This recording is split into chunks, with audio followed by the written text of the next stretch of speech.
Madame, mademoiselle, monsieur, bienvenue à Métro News. Voici les principaux titres qui seront développés aujourd'hui.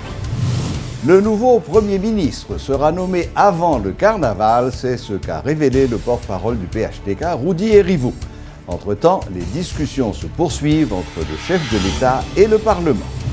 Le Sénat de la République a voté mardi à l'unanimité une nouvelle loi sur le kidnapping. Désormais, les kidnappeurs risquent une peine de 30 à 50 ans de travaux forcés. Parallèlement à la ville d'Écailles, Port-au-Prince aura bel et bien son carnaval des 26, 27 et 28 février prochains. La construction des stands se poursuit au Champ de Mars. 20 millions de gourdes sont nécessaires pour l'organisation de ce carnaval.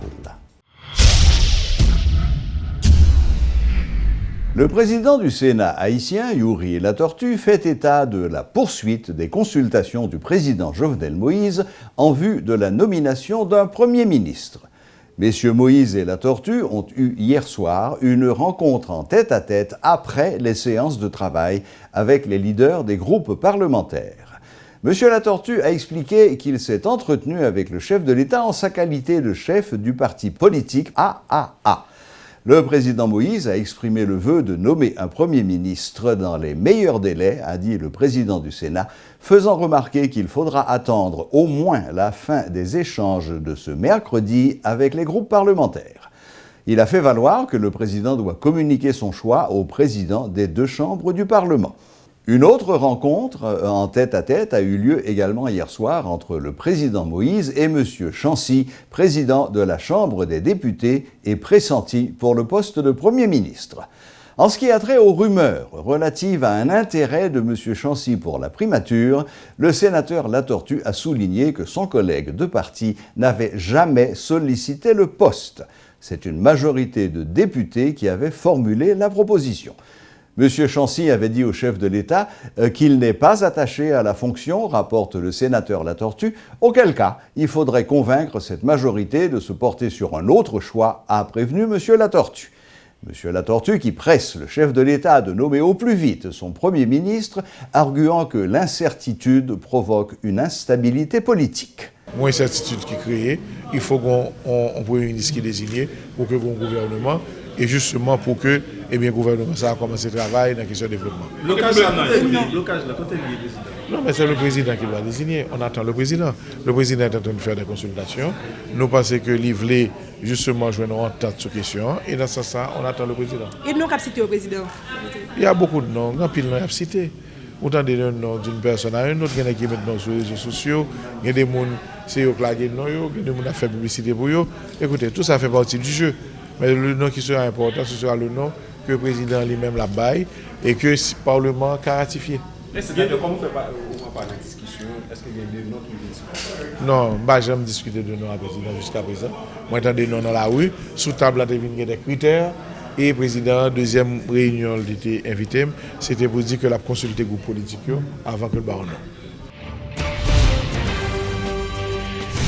Les discussions se poursuivent de manière positive entre les élus de l'ensemble des blocs représentés au Parlement et le président de la République dans l'optique de la désignation rapide d'un nouveau Premier ministre, révèle le porte-parole du PHTK.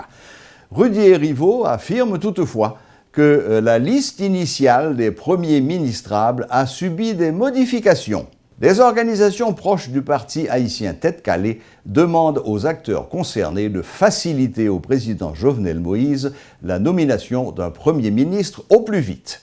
De grands défis attendent le nouveau chef de l'État. Il est donc nécessaire qu'un gouvernement soit mis en place incessamment, soutiennent en conférence de presse ce mercredi les responsables de ces structures. Temps venu pour que tout le monde qui barre Jovenel dans deux marches pour nommer Premier ministre, pour bailler Premier président, opportunité, privilège que la loi valide pour être capable de nommer Premier ministre et un Premier ministre techniquement compétent, politiquement conscient, qui a expérience déjà de la chose publique, qui est capable de mettre, qui a un dialogue franc avec la communauté internationale, qui pourrait permettre de nous sortir dans sa instabilité politique pour permettre que le gouvernement rentre dans la stabilité sociale, économique et pour retirer la population dans une situation de misère, de pauvreté, d'insécurité infernale que le pays connaît. Et ça fait un appel parlementaire pour dire, monsieur, nous ne pouvons pas prendre tout pour nous. Nous parlementaires, nous avons tout privilège déjà. Nous là pour 6 ans, nous là pour 4 ans. Nous voulons fond exécutif, fond même judiciaire tout, et pourtant nous déjà législatif. Non. Le président, c'est les prérogatives pour lui choisir un premier ministre. Moun li choisi li ouais qui est capable pour la programme que tu fait campagne pour lui qui fait le 58e président. Ou nous, c'est légiférer. Il n'y a pas de droit désigner premier ministre. Il n'y a pas de droit de dire c'est un tel nous bail, c'est ministre. Ce n'est pas possible. Donc, pour ne pas passer une législature de la honte, parce que nous te dit nous allons prouver la différence. Prouver devant le monde, devant le peuple haïtien. La loi portant modification de la loi du 20 janvier 2009 sur le kidnapping a été votée mardi à l'unanimité par les sénateurs. Désormais, une personne reconnue coupable d'un enlèvement suivi de séquestration sera punie de 30 à 50 ans de travaux forcés. Loi ça yo, tout gain importance. Signature électronique, ça dit que en plus de support papier, nous allons servir à support électronique. Échange électronique, c'est-à-dire que toute correspondance via email, les courriers, il y a admettre en droit comme des preuves. La question des sapeurs-pompiers, les vient tout encore national. Et la question de la pénalisation du kidnapping, qui vient faire que la question du kidnapping, là, il vient augmenter peine de 50 à 60 ans pour que si on condamne, mais s'il y a des circonstances aggravantes, il va arriver à perpétuité. Et dans ce sens, il y a tant même peine à gens qui fait menace de kidnapping, menace de séquestration. Et si on commissaire gouvernement, une autorité judiciaire, un doyen qui va en liberté provisoire, on juge dans le cas de kidnapping, il y a pour renvoyer, puisqu'il n'y a pas de liberté provisoire en la matière. Donc nous renforçons ce cadre légal là, nous mettons dans une situation que je dis à eh bien, si on moun ou ta gen ça dans tête ou pas qu'à faire, parce que même l'on fait menace là, il y a condamné en 30 et 50 ans. Le gouverneur de la Banque centrale, Jean Baden-Dubois, a procédé ce mercredi à l'installation du nouveau directeur général du Fonds de développement industriel FDI. Edgar Jeudi remplace à ce poste Serge Merger pour un mandat de 3 ans. Quelle est donc la mission du FDI? Reportage Sheila Louis-Joseph et Guitry Choisy. Créé par arrêté présidentiel en date du 20 mars 1981, le Fonds de développement industriel est une institution financière dépendante de la Banque de la République d'Haïti, BRH. Sa mission, comme son nom l'indique, est de promouvoir le développement industriel du pays en prenant en charge les besoins de financement des PME dotés entre autres d'un potentiel de création d'emplois, de valeur ajoutée et de génération des devises étrangères. Le gouverneur de la Banque centrale, Jean Baden-Dubois, fait le point. Cette mission concorde parfaitement avec les objectifs assignés à la Banque centrale par le législateur dans les 2 premiers alinéas de l'article 2 de la loi du 11 septembre 1979 qui stipule que la BRH a pour objet de promouvoir dans le domaine de la monnaie, du crédit et des changes les conditions les plus favorables au développement de l'économie nationale. Autrement dit, l'objectif du FDI est aussi de promouvoir l'exportation des produits nationaux en offrant des crédits à taux préférentiels aux exportateurs. D'où l'intérêt de développer l'économie par la croissance du secteur productif dans les domaines de l'agro-industrie, l'agriculture ou encore l'exportation. Là-dessus, Jean Baden-Dubois se veut clair. Si l'Haïtien est un entrepreneur né, il a néanmoins besoin d'être encadré.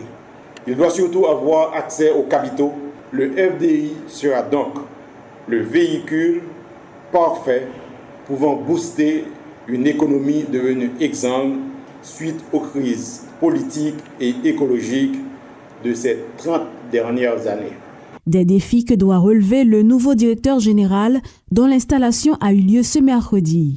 Edgar Jeudi le reconnaît et plaide pour le renforcement des capacités du FDI. Dans un pays aussi vierge que le nôtre, les opportunités d'affaires et de création d'entreprises génératrices d'emplois dans des secteurs productifs et compétitifs de l'économie sont légion. Dans cette perspective, le FDI a un rôle important à jouer afin de contribuer à une croissance économique inclusive et soutenable par la réduction de la pauvreté affligeante à laquelle nos compatriotes font face.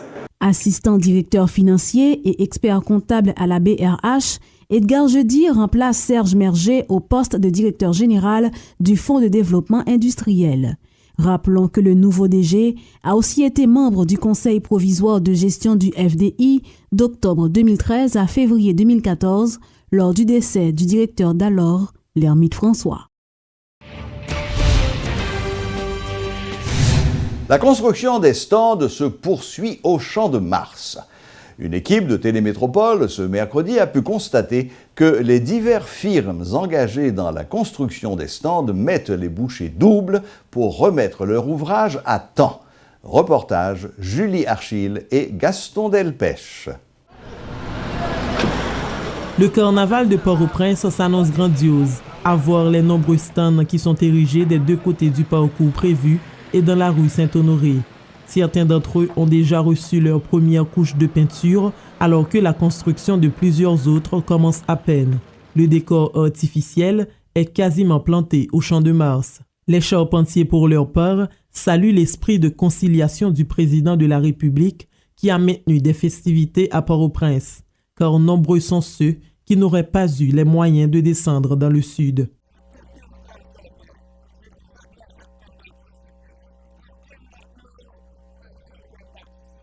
Toutefois, les matériaux de construction semblent manquer à certains ingénieurs qui ne pourront remettre tous les stands réclamés par leurs commanditaires. Pour la première fois, le carnaval national est programmé au CAI à la même date que des festivités qui promettent d'être de grande envergure à Port-au-Prince. Dans le même temps, de plus en plus de communes du pays organisent leur propre défilé au mois de février, un peu comme si désormais, le phénomène du carnaval était sur le point de faire tache d'huile sur l'ensemble du territoire national. Voilà, la boucle est bouclée. Merci de votre fidélité et à la prochaine, même heure, même chaîne.